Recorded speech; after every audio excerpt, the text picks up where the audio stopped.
ఫలానా వాళ్ళని కదిపితే మొత్తం జరిగిందంతా వచ్చేస్తుంది. It's open fact. ఒరిజినల్గా డాక్టర్లు తప్పుడు రిపోర్ట్ ఇవ్వడానికి నిరాకరించారు. వాళ్ళని అడిగితే చెప్తారు. ఒకడు కాకపోతే ఒకడైనా నిజం చెప్తాడు కదరా. ఇప్పుడు మీరు అబద్ధం చెప్పమంటే ఎవడు అబద్ధం చెప్తాడు? అందులో డాక్టర్లు, సిన్సియర్ డాక్టర్లు అబద్ధం చెప్తారా? అందరూ ప్రభావితుల్లాగా ఉండరు కదా. అందరూ సుధాకర్ రెడ్డిలాగా సొంటలు కాదు కదా ఏది పడితే అది మాట్లాడేయటానికి. సో చాలా స్పష్టంగా అక్కడ డాక్టర్లతో కూడా నేను మాట్లాడాను.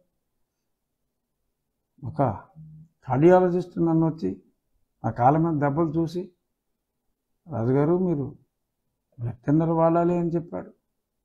అతను అడిగితే నిజం చెప్పలా? ఆ కార్డియాలజిస్ట్ పేరు నాకు తెలియదా? అబద్ధం చెప్తాడా?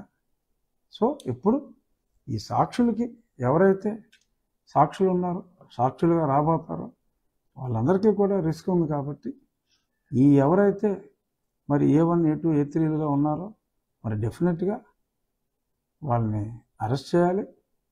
అరెస్ట్ చేసి మరి విచారించాలి.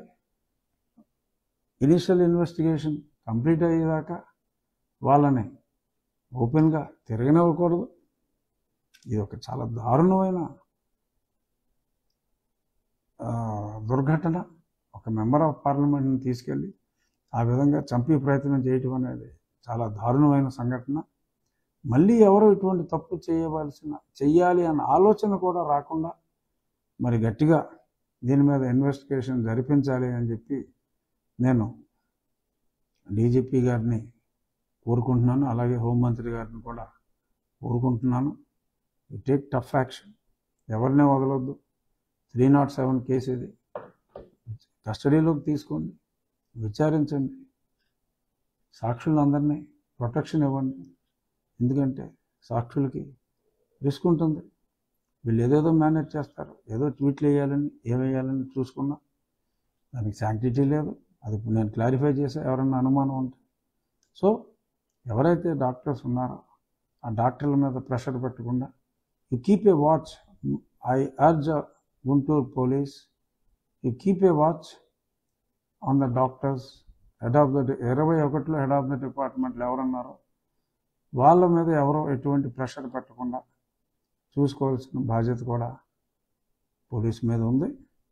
వాళ్ళకి ఈ ఐడియా ఆల్రెడీ ఉండొచ్చు కూడా.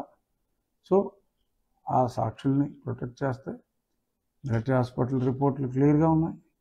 అది ఒక హైకోర్టు జడ్జి గారి సమక్షం, ఇప్పుడు హైకోర్టు జడ్జి గారు ఆయన సమక్షంలోనే జరిగినాయి.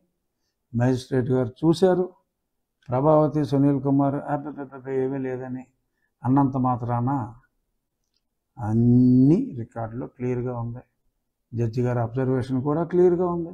అవసరమైతే ఆ మేజిస్ట్రేట్ని కూడా సాక్షిగా పిలుస్తాం. ఆవిడేం అబ్జర్వ్ చేశారో కూడా తెలుసుకుంటాం. అన్నీ తెలుసుకుంటాం. అమ్మ సుధా, సునీల్ అతిగా ఆవేశపడి మరీ అడ్డగోలుగా దొరికేయకండి. దొరికేశారు ఎలాగో.